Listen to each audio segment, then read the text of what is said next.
Hey everyone, I'm Ben Belack, aka the Beverly Hills Super Golfer. Also known by some people from Buying Beverly Hills. I am joined by co-host, friend, and recurring guest star on season 2 of Buying Beverly Hills. You heard it here first. Zach Goldsmith.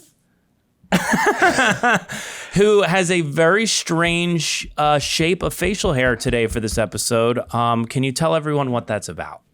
Yeah, I kind of decided to do this last night. I found my Nashville agency, Sam Worthington. Nashville agency. How are you? I'll tell you. Ding! Can you add a sting there on the wink? I don't have that handsome wink that this mustache holder would have, so I'll shave it after this. I will say that there is a stigma attached to people that are on 100% commission structure, and we do everything we can to unwind that stigma through trust, empathy, patience, service, and this piece of facial hair is now setting us realtors back maybe 3 decades. Back, yeah, I would say that was the purpose. Go deep 70s, porn star 70s on this. You like it? I do. So today we have an exciting episode. This is the stuff that we geek out on, maybe a little bit more agent-centric today. We are going to talk about, what are we talking about? Well, we're going to talk about lead generation because a lot of people out there want to jump into this year and figure out how they can generate more business. Mm-hmm. I know I do. Mm-hmm. And some of us are stuck in our old methods. Some of us are open to new. Mm-hmm. And that's why you're here. You're a very structured, detailed, analytical nerd, and people need to hear from that. Thank you for that strangely guys compliment. I really appreciate that. I think what's most important to note here is that most people, when they ask about getting into the real estate business, are like, where does the business come from? And they think that somehow like the brokerage is going to give them leads, and that's really not it at all. So, if you want business to come to you, you should work in a restaurant. People are hungry, they will come in for food, and you will get to serve them and get compensation for it. But in our business, if you just sit and wait, nothing's going to happen. Well, I think I'm surprised to hear that a lot of friends and clients think we're also salary-based. Mm-hmm. And they think the company pays us to be here, which is obviously, if you're an agent, you are a self-proprietor. Mm-hmm. You work for yourself. You get $0 unless you earn it. Yeah.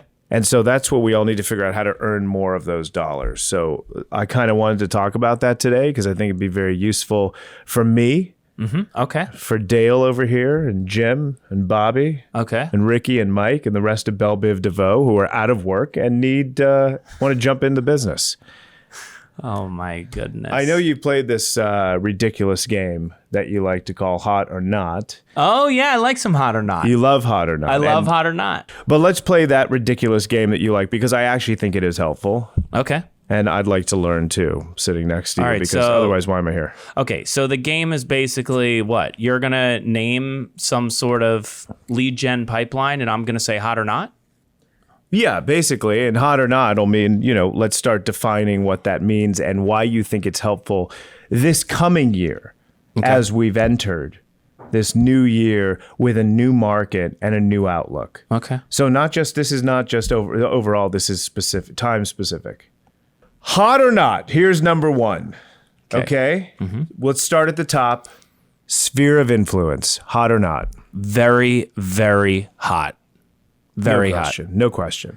Very hot. I think that it is hot because we've moved into a market that requires more work for so long. Agents were cashiers, particularly in the 2021, 2022 marketplace, at least into March, June of 2022. And I believe that agents now really have to go out there, work hard, love on the people that already know, like, and trust them, and build advocacy out there in the marketplace through those connections and through those relationships. I mean, I think, this is really the main piece of your business, is it not? This is the main source of my business. I know you and I do things very differently with a lot of similarities. Different, but same. Karate Kid 1. It's a great line. My sphere of influence is my main source of business. So I kind of go down my list. I have my friends, I have friends of friends, and I tap into all those sources. And probably actually after this episode, we'll do it a lot more because I kind of just, it's very easy to take the low-hanging fruit and then make that into pie. Can I just tell you how I do it for a second? Yeah, I was actually going to ask you, how do you go from, let's say, a friend or client that you represented on a buy or a sale? Let's pretend they're elated. And, well, we don't have to pretend. You do a fantastic job. So I'm just saying in this circumstance, they're elated. How do you not feel salesy, or what is it that you do specifically to build advocacy? Do you ask for the referral? Do you have an event? Or, I mean, like, what do you do to do that digging deeper specifically? So I make a sale. This happened recently. We won't use real names. Let's say his name is Elan Abrodui. Okay, you know who you are, piece of shit. No, this was a good sale. A great friend sold them a fantastic house we found for them that had everything they needed. And I think that made them, obviously, for a great price, negotiated hard. Everyone left happy on our side. Who cares about the other side? And that generates, I think, in specific people, that generates the confidence that not only are you a good friend, a good person, someone I want to hang out with, someone I want to do business with, someone I want to refer other people to do business with. So I just make it a point to provide as much service as possible. Me and my whole team, full service. A lot of people say we don't do that. That's not our job description. We kind of go above and beyond, reach out to them. And I think that so far generates the confidence to refer other people. This year will be a little different. I'm going to climb a little higher, which means more asking, not in a way you would, in a sleazy begging for money kind of way. That to me, I know, and we'll get to this, but you are a prospector. Well, no, hold on. I definitely love on Sphere also. What we do is we will reach out to people at least every 120 days, either past clients or people that we met that we would consider in our database, like at an open house where there was some connection, not something that's super cold. The other thing that we'll do is, like, after we just started doing this, after we close a transaction, instead of giving a closing gift, what we'll do is we'll be like, okay, we're gonna pay to have a private chef come over for you and 6, 8, 10 of your friends on this date. It has to be done within, let's say, 60 days and from the time of purchase. And we're not going to do the alcohol because of the liability, but we'll pay for the service and the rental. It's about a few $1,000s in LA, so probably less other places. And then I'll show up and toast and then leave. But then, like, this is an opportunity to meet 8, 10 new people, and then we become those real estate agents that are demonstratively doing above and beyond. And then we get everyone's birthdays and we'll send them just a couple movie tickets around their birthdays because it's just a nice thing to do. What we were doing pre-pandemic was two times out of the year, we would have an event at a local hotel. We would put up a step and repeat, and we would say, look, if you come in and give us a review on the step and repeat, we'll put you in a raffle for an iPad or like some AirPods, something like that. And then we also do like really fun trivia where there's prizes. So it's not just like a party, it's actually interactive, and people think like, hey, they can win something. Funny enough, 2 of my clients literally like won all the prizes every year, but like little that things. That wasn't rigged. Yeah, little things to just systematically love on clients. I know one of our colleagues here at the agency, they sent out this money management book by Tony Robbins to all their clients one year. My mentor, he would send out like to his 40 key people, he would send them 2 random gifts a year. He would send like these super expensive candles. So just like little things to systematically kind of go into, love on their sphere. Next, hot or not. Are we ready? Yeah, I'm ready. Here's a popular one for a guy like you. who likes to be in front of people. I don't like to be in front of people. I don't know why I'm in this business. Do you like people? Yes, I do like people. Okay, well, that separates us. Door knocking, hot or not? Hot. Really? Yes. You're going to door knock this year? White hot. There is a guy at our company who's been in the business for 2 years. Is this me? He sold over $200 million worth of real estate this year, including a home for Ben Affleck, who came to the door by door knocking. You just violated the NDR, the do not resuscitate. What am I trying to say? An NDA. NDA. Non-disclosure agreement. But I didn't because it was all over the press. So anyway, yeah, if Ben Affleck's sale was private, I wouldn't have said anything, but it was all over the press. But yeah, I think that in a market where there is less sales volume, meaning less homes are being sold due to higher interest rates, making homes that people want less affordable, and less home sellers due to the fact that 63% of homeowners right now have a 3% interest rate or better, making them less likely to sell that house and then go buy a new house with a 6% interest rate. I think that agents have to really get back to the fundamentals, and door knocking is one of them. So given that 63% statistic, you are going to be very strategic in whose door you knock on. Yes. So that is an amazing question you just asked me. And we can cut there.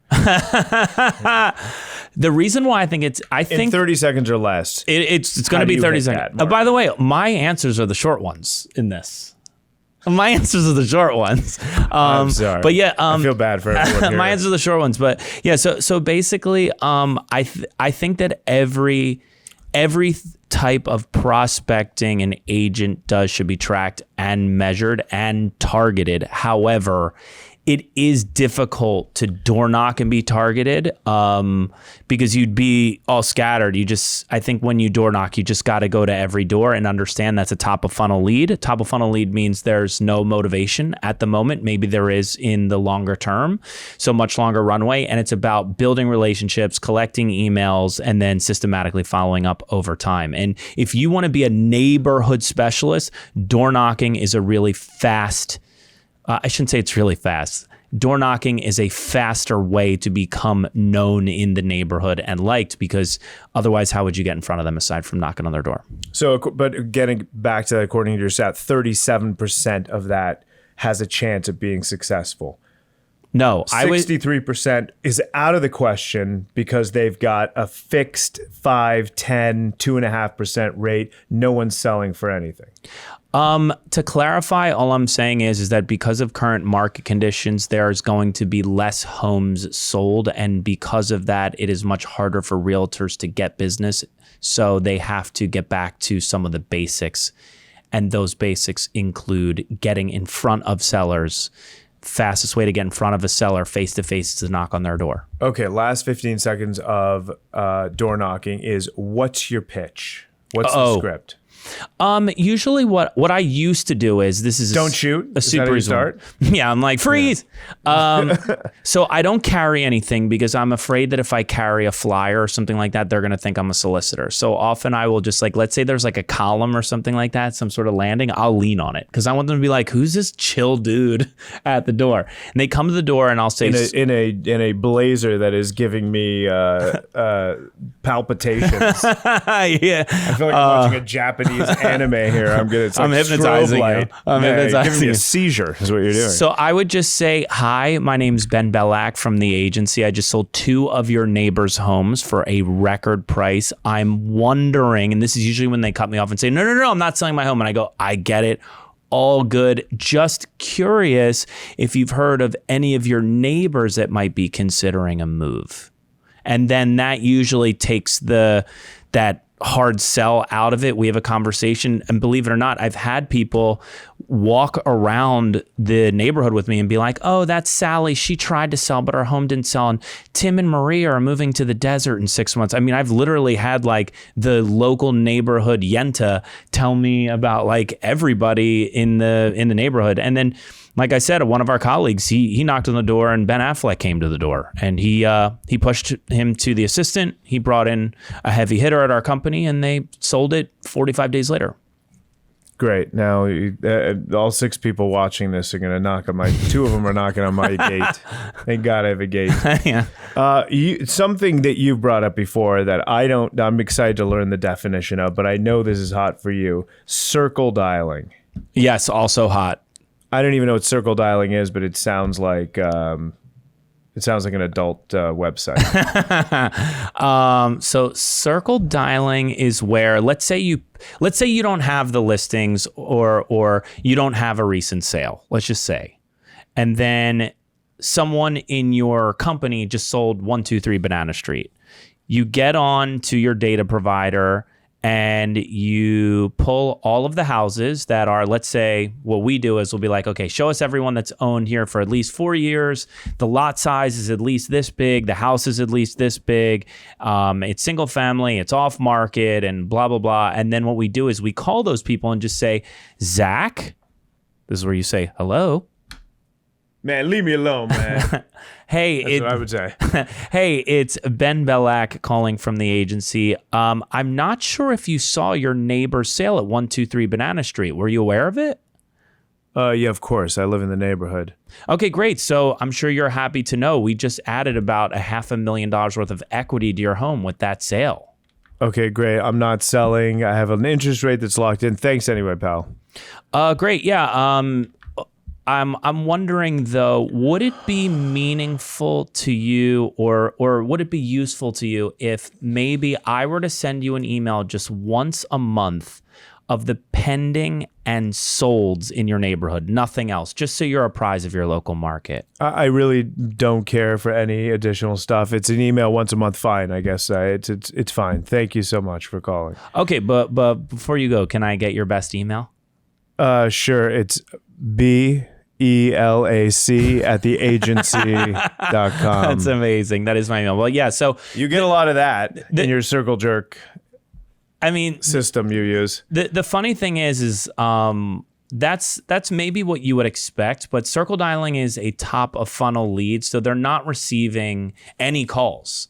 So when you call people and you give them good news about the equity of their home and a big sale in the neighborhood, they're generally very, very grateful. And what I want to say here is that the purpose of prospecting is to not steal someone's home from underneath them. It's not to convince them of anything. It is just to make contact in the neighborhood with which you want to do business in and uncover if anyone's been considering a move because you provide a great service and it's worthy of having a conversation if they are. But I feel like cold calling and prospecting, all these things get such a bad rap, but partly because a lot of the people that are making the calls aren't skilled and aren't educated. But like I said, it's not about stealing someone's home from underneath them. Right. I guess that's what makes you a great prospector, which he is a very good prospector. I can't stand what you do, but you do it well. Thank you. Thank God we're on the same team. Are we? Yeah. So circle dialing, hot. Circle dialing is hot. Okay.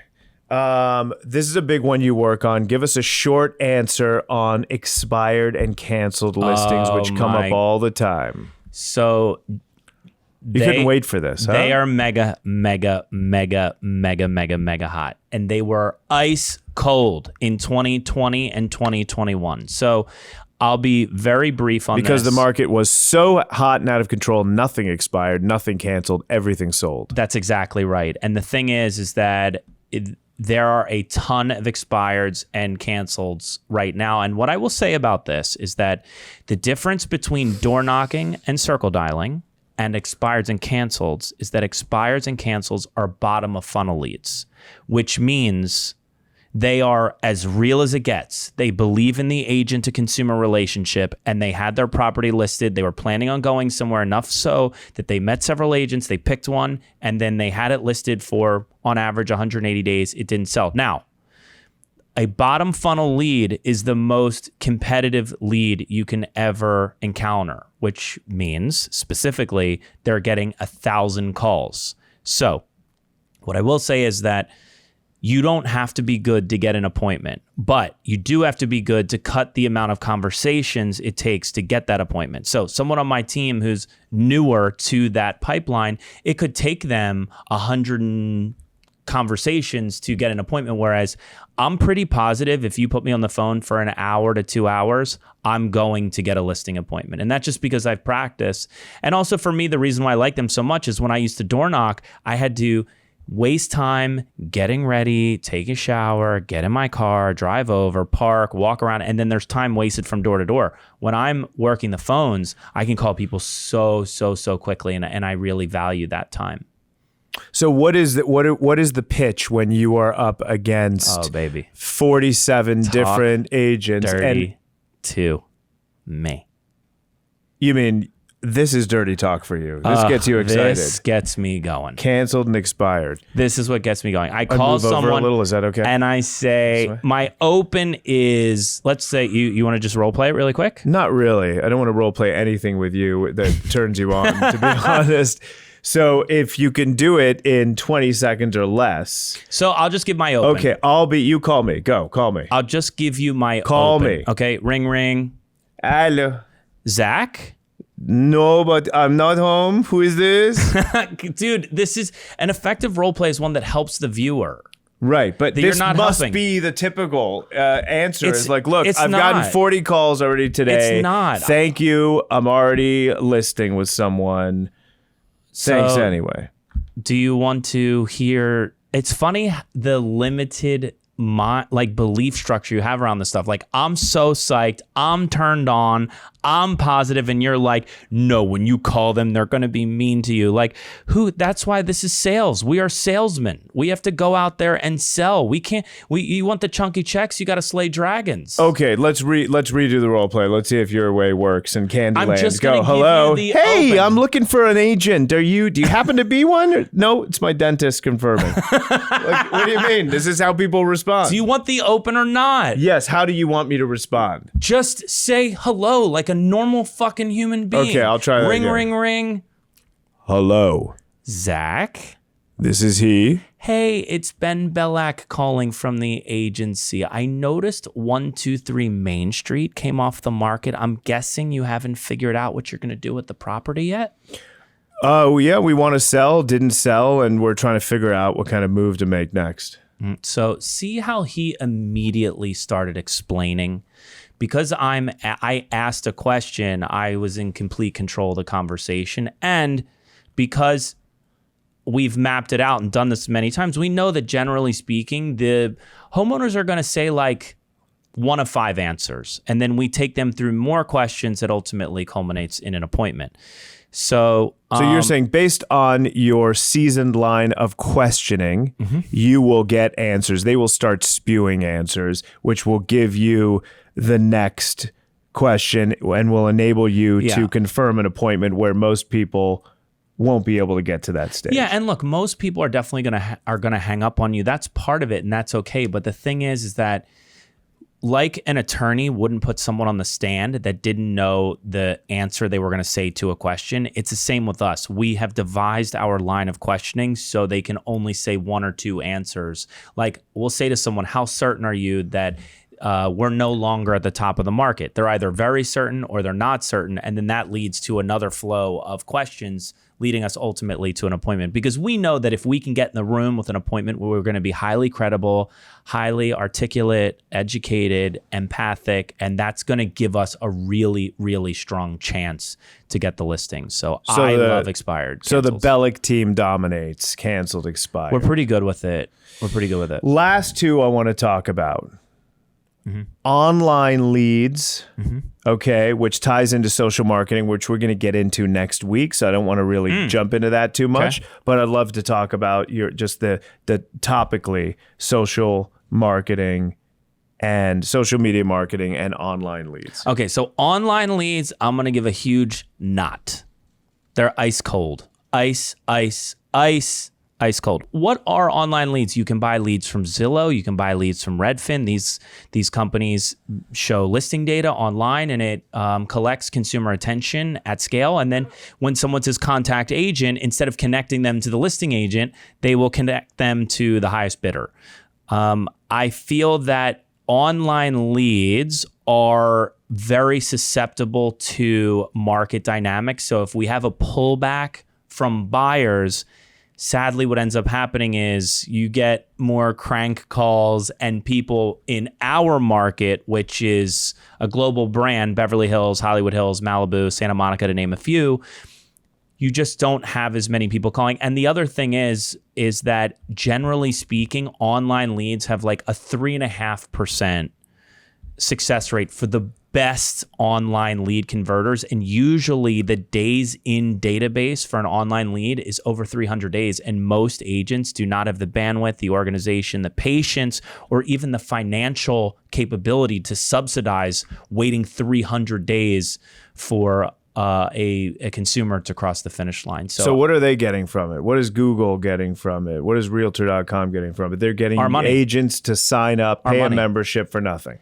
Our money, yeah. So like what you can do is you can do all sorts of really cool ads on pay-per-click or on Google. Like you can do something called conquesting, where like, let's say I upload a list of all of the, the well-known real estate agents in Los Angeles. And then I just tell Google, anytime someone Googles their name, I'm up at the top. That is, if I didn't say it already, that's called conquesting.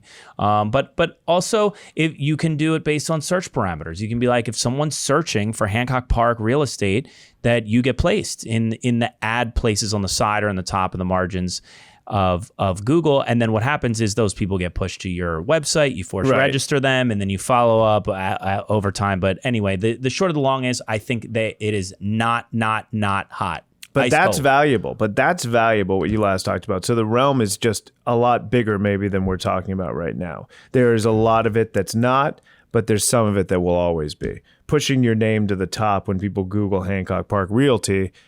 I don't like it right now. I don't like any money. You don't even like spending your money there right now. No, I think it's terrible deployment of company dollar. What about reviews? Do you find reviews to be helpful? Do you find clients actually care that you have reviews? Like there's not a Yelp service for realtors. And I think that'd be very helpful. Don't take that idea. We'll start. There kind of is. Google My Business, I think like for so long, everyone was over indexing for Zillow reviews, and now everyone is indexing for Google. And the reason for that is that if enough people say in their review, Zach Goldsmith is the best realtor in Beverly Hills, Google will place you in search organically, because they want, again, the consumer to have a good experience when using a Google search engine for a local professional. So now, because Google and YouTube are owned by the same parent company, Alphabet, all of the information that they collect in search, Google being the top search engine in the country and YouTube being in the world, YouTube being number 2, all of these things serve search results and can only help you. So yes, reviews I think are extremely, extremely important. And I think every business should try to get a Google review, at least at this moment in time, whenever they can. So there's some money and focus to be put into this. Oh, yes. I think after every transaction, you should be asking for a review. And by the way, not only for what I just said, but to also audit your processes. I mean, you may have done an amazing job negotiating and on the front end, but your back end could be a mess. And I think it's important to know that, even if it stings. I think your front end is a mess, which is probably why you're better on the phone than you are in person. The last thing that I'll touch on, hot or not, is something that I work a lot. And that's open houses. Oh, yes. Well, what do you think? Is it hot or not? I think it's hot, and it's always hot. I would never say it's not. Maybe during COVID. Yeah, when we couldn't have them. When they weren't allowed to, but I'd still sit there. What are you doing here? I'm just getting away from my family. Totally different subject. I find I do a lot of business through open houses. I like sitting there on a Sunday. I like being in front of people like that. I like when people come into my space. You know what I mean? I'm not as like it. I can go to outside space and go into an event, fine. But there's something powerful about when people come into my space.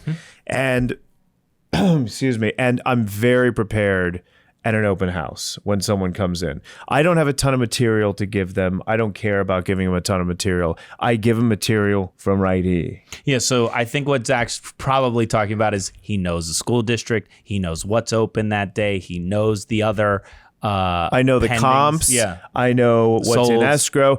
I know, and I use this a lot, the pockets in the area. So I make it a point for my team, whoever's going to be sitting, if it's me, but I'll always come by as much as I can. I'd like to come by. I like to have someone there working with me, and I like to come and be the secondary fiddle. I don't like to be alone, if you haven't noticed. No, it's great. And I think that there's two things. Like, an open house is a public endorsement. Your signs are out all Sunday long. Like, it's a billboard. But I think what Zach is really touching on, which is equally, if not more important, is that once the consumer arrives, he is the expert in the room. And I think that if he's the expert on that Sunday, he's got a really good chance of doing some business. And one deal could mean a referral from his sphere of influence, like we were talking about in the beginning, for the rest of his career, the rest of his life. It could be a friend. And for us, ideally, the intention that we set is if we hold an open on Sunday, we want to be out showing properties to at least one buyer by Tuesday. And we follow up on Sunday night. Most of the agents they meet with are following up Monday morning. Too late. They're back to work. They're not thinking about it. And speed to lead, as they say. You got to get people when they're hot. Yeah. And the consumer expects it. They now expect it because we're in an Amazon world. So, if I want something like random, like golf tees or a glove, I can have it this afternoon brought to my house. So people expect that too when they're shopping for a house. And I'm not saying, and we'll probably talk about this in another episode, I'm not saying you need to be available 24/7, but I do think with a new prospect, particularly if you're holding an open house, you got to be on them right away. And I also think, just to expand on the hotness of this, is that it's a great thing to circle dial for heading into that Sunday open house. You can call 100 sellers, or you can go door knock the neighborhood and say, if you're afraid, you don't know what you're going to say, I wanted to personally invite you to this open house, because ideally you want to meet a seller from the open. It's not just buyers. Ideally you want to meet a seller. Right. And I think what a lot of people are afraid of maybe is dealing with people one-on-one, or feeling like they are prospecting during it. Like a lot of agents don't want to feel like it's almost like they're cold calling when people walk in and they try and sell them the house. I think it's got to go back to your attitude, which is the way I approach it, is you're welcome. We're providing a service. And I legitimately feel like I am providing a service. I have great intel. We could make something exciting happen together. Okay, so before we wrap up, I want to tell a very quick anecdote based on what you just said. Do you know how many people that I've cold called that have said to me something not nice, and then, why would I ever hire someone that is just cold calling me?